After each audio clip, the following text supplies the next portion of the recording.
Undeniably one of the biggest names in 21st century music, Taylor Swift is a country sweetheart turned pop extraordinaire with 15 years worth of albums.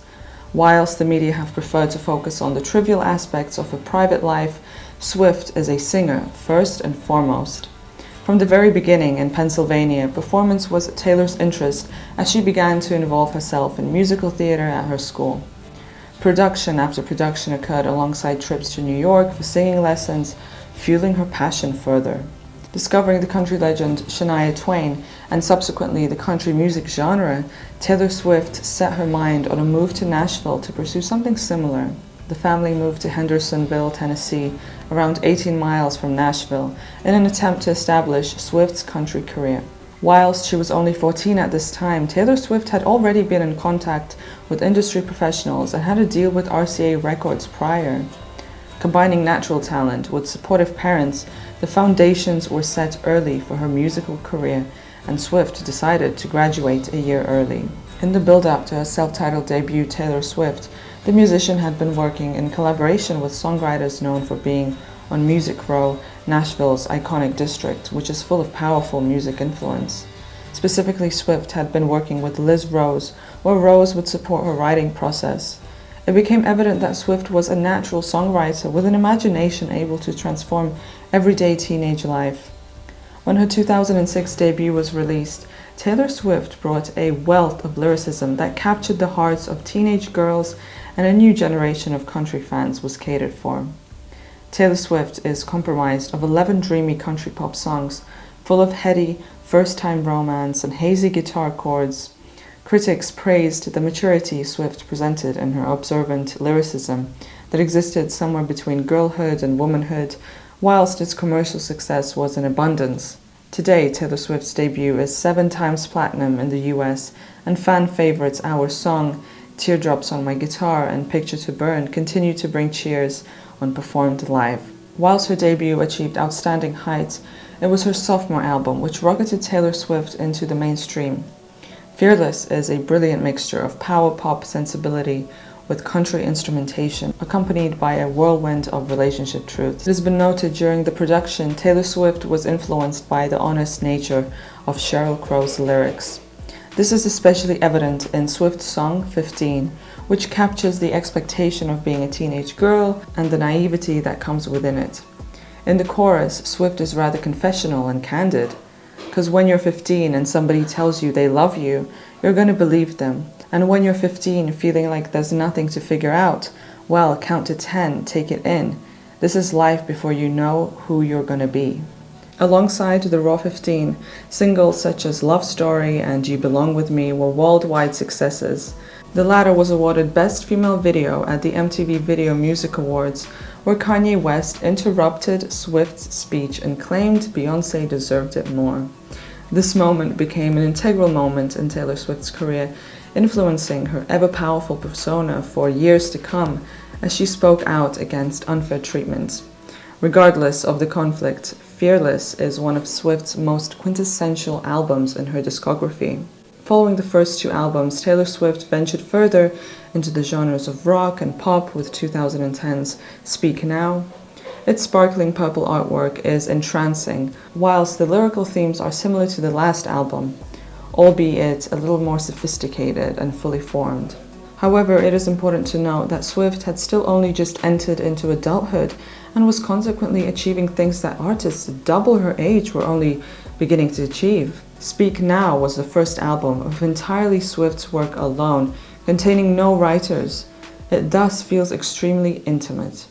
The album's opening track, Mine, explains the reasons behind Swift's careful, avoidant tendencies which prevent her from delving deep into love.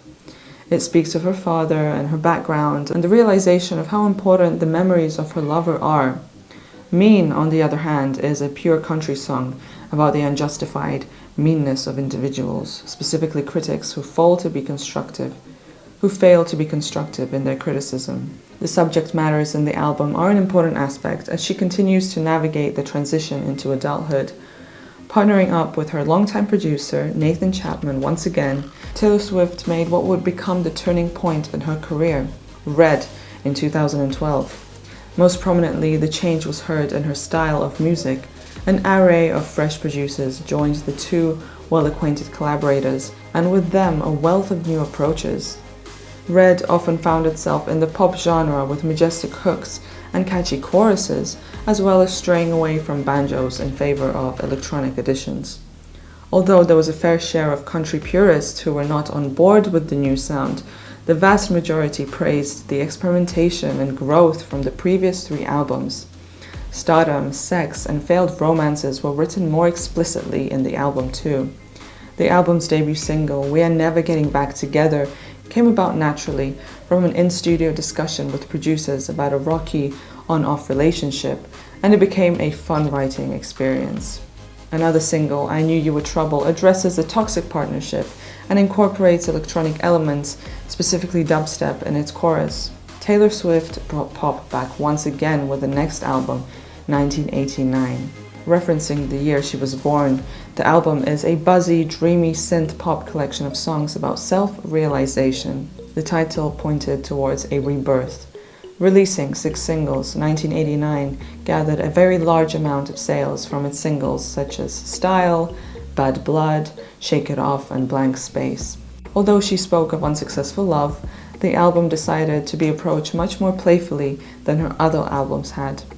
By the time 1989 was released, Taylor Swift was one of the most talked about names in the world, and unfortunately brought a lot of unwanted intrusion on her high-profile relationships with the likes of Calvin Harris and Harry Styles.